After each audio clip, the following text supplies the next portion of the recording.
everyone, please take your seats, and we'll get our program going. We are here.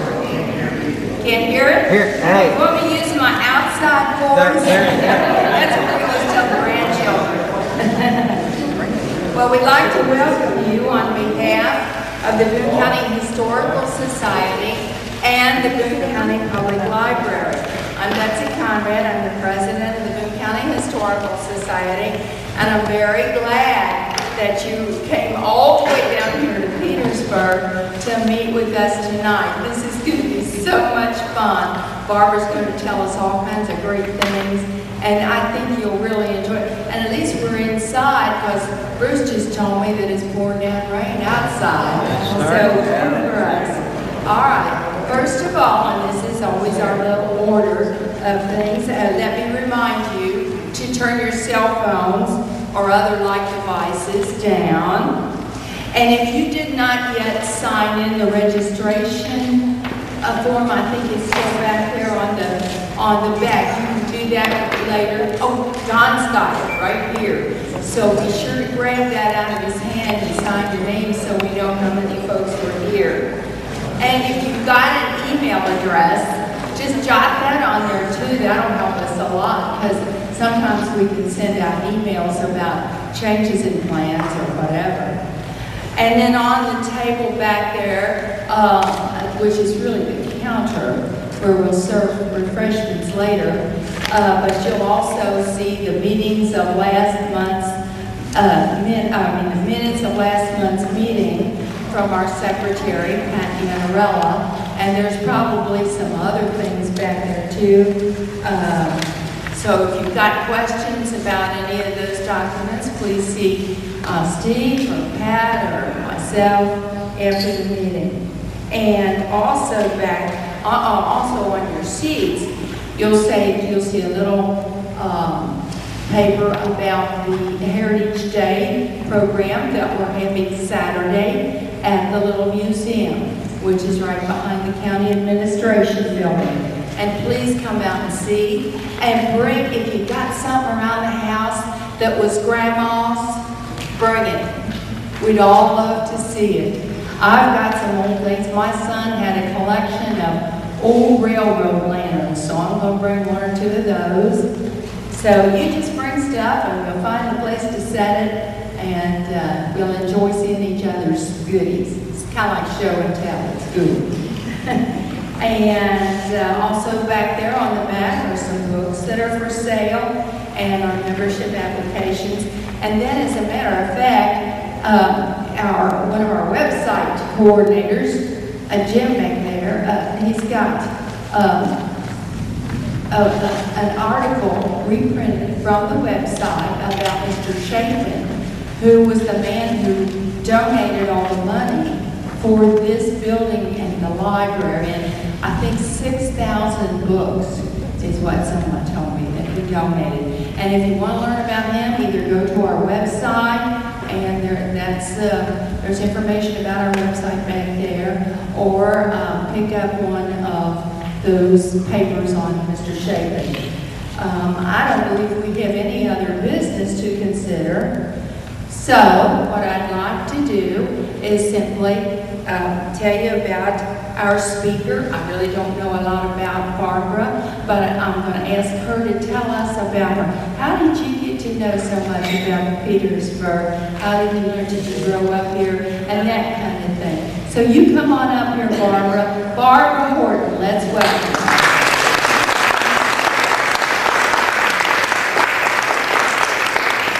Just tell us all about yourself. Tell us.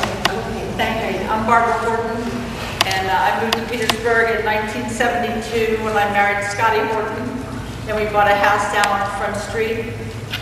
I don't know much other than what happened since 1972, except what my mother-in-law told me, and she had a PhD in local history. So I'm sure there's some things I know that I didn't experience myself. Okay, in 1972, I came to Petersburg, and it was a little city at that time. It wasn't incorporated with Boone County like it is now. It's part of Boone County, but now we're incorporated by them. And we have the fire department now still is on the tax roll and things like that, where it wasn't at that time. At that time, it was a very vibrant community. Do I have to Good, you're You doing. ought to put it to your mouth. You're doing fine, Barbara. Okay, Keep it thank up. you. At that time, it was a very viable community. We had 3 churches here. We had the Baptist church, and we had the Christian church. Next to the Christian church was the Chapin Library, and that's where the 6,000 books were. And everyone used that. We had a librarian, and everyone went there in the evening and studied, and it was a very handy thing because we couldn't get to the library in in Florence. That's where we had to go then, in Florence. And that was just being, that wasn't a very big library at that time, because it was just being, I think 1968 is when they started the library in Boone County. Okay, then there was the Methodist Church, and soon after we moved here, the parish started falling away, so they took that church, they sold the church, and they tore the church down. So that was right across from the post office. So when they were tearing the church down, a lot of people bought some of the pews and things like that, and still in the town, people have pews in the little hallway and things that belong to that church. There were 2 men taking the church down, and they were taking the stained glass windows out. So I went up there and I said, well, can I buy one of those stained glass windows? Oh, no ma'am, no ma'am. We're taking them somewhere else. So they took the stained glass windows just like this, no support, and laid them on each other. Well, they all just fell down to the ground. I went, oh my. What a mess, what a mess. They said, well, we'll just take it down to the way it is. They can put it back together. Some guy already bought them. I said, okay. So I didn't get a stained glass window. The other big thing in the town was the school. And at one time it was kindergarten through 12th grade. A lot of people went there. A lot of nice people, famous people graduated from there, like Colonel Stanley Bonta. People like that. Mr. Ace Davison was principal there at one time, and then he went to Indiana. He was the principal over there. It was the highlight of all activities during the daytime. It was education. They had K through 6, and in the evening they had, of course, Boy Scouts, Girl Scouts, social events from the church, and other little things. If somebody Lions Club and different things like that. I don't think we had. The Sonic never met there because they had their own hall down on First Street. Okay, the next thing I want to talk about is the post office, which you know we're going to get, the post office is going to be closed at the end of July, only for 2 hours a day it's going to be open. Did everybody hear that? Yeah. Yeah, I'm kind of disappointed with that. What can you do? But anyway, when I first moved here, we all had to go to the post office. We lived in town because there was no delivery in town. They had 2 rural routes. And in town you had to go, and then Frank Hitcher was a postmaster, and he would sort the mail, and then he would come out and his general delivery. You all just, 10 or 12 of us would just stand there and wait, and then he would hand out the mail. Of course, if you worked till 4 o'clock in the afternoon, you didn't get your mail unless you had a post office box. Because when he went home, general delivery was over, so you had to have a box. So I became a proud owner of a box, box 44. And then we got little groups down there to talk. You know, I've been 10 or 12, we go every day. I made many friends in the post office now. And then later, after Frank retired, then Joanne became the postmaster. And she was there for several years, but now we've had quite a few since that. We don't know how to get to know them, and they go on somewhere else. And then we had 2 groceries in town, and that was Riles Market, and that was the general store. And then we had Smith's, and that was down here on below the Opera House down here on the street, on First Street. And they did mostly like beef processing, pork processing. Like if you wanted to kill a hog, if you didn't want to do it yourself, they would cut it up for you and ready for the freezer. They had other things. They were open in the evening where Riles wasn't open in the evening. And they would have like candy, cigarettes, and things like that. We also had what they called the carry-out. A lot of people called it the honky-tonk. Because it was the bar, and it was a pool hall, and you could go down there and buy cigarettes and soft drinks and beer. There's not this time you could buy beer. It was at the honky tonk. And one time we had male strippers. Were you there? One time what? We had male strippers. Oh. Were you there? I missed that. But Riles Market was the big supermarket down here. And she had a full-service meat counter where if you wanted a steak, they would cut you the meat. You watch them just cut it right there. They cut the little bone with the knife, and they were all very good at butchering. And if you wanted hamburger, they'd cut you a hunk of hamburger, put it in there. You could watch them while they grounded, and it was a very nice store. And Catherine always would order you hams and things like that. At Christmas time, you put your name on the list, and she'd order ham or turkey, whatever you wanted. When it came in, they would tell you what day, and you could go down and get it. So she had canned goods and produce. Sometimes she had produce from the local farmers.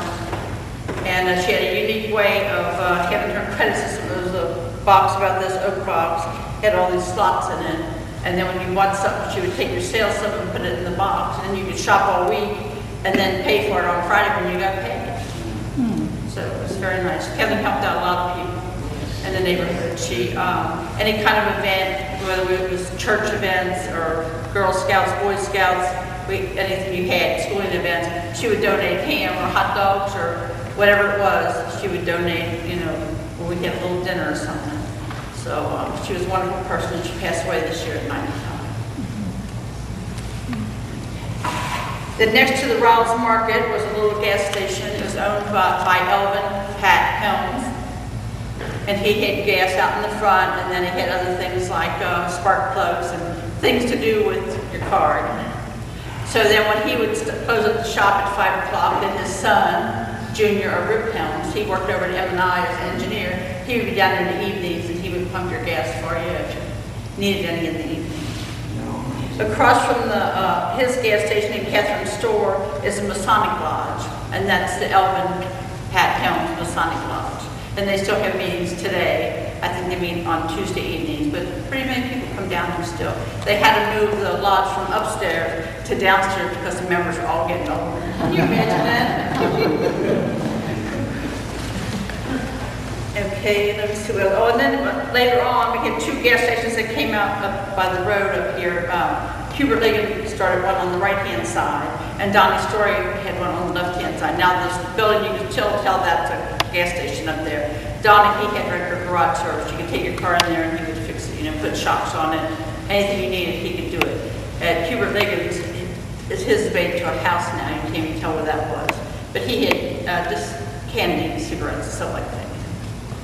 I don't think they ever did repair work at that college. But now both of those are closed. And we had the other hotbed of activity was the firehouse. And they had dances, and they had tractor pulls, and they had fish fries, any sort of thing that could raise any money, because at that time it was all volunteer, and they didn't have any money, tax money coming from the county, because we were a city at that time. So they would all work really hard, putting out fires on ambulance runs and generally trying to raise money to support the fire department. And we had this ball field back here behind the building here, and that was a very active ball field. We had another ball field down on Klopp's Field down on Lawrenceburg Ferry Road, Aurora Ferry Road. And every evening there was some sort of a ball game here because we were in the circuit of whatever you call that. They were in tournaments and things like that. But now no one plays. Once in a while the church has a little game out here, but before you could just go down there and watch the game and enjoy it. We also had restaurants in this town. Miss Brenny had a restaurant down on Market Street and Front Street where Vera lives now, where Grip Server lives now. And she used to make these humongous pies. And of course, like about 10 o'clock in the morning, ladies would go in there and drink coffee and eat them pies. But she had breakfast, lunch, and dinner. And then in the evening, she was open, so she had this little cigarette machine, and you could go in there and make a call if you had to call out somewhere, because no one had a cell phone at that time. And actually in Boone County, you weren't even connected to Kenton County. If you tried to call the hospital from here, you had to call long distance. It was like $3.50 to call the hospital to try to find out how somebody was. So her phone came in handy. After a while, they had another restaurant down here called the Loader House, and it was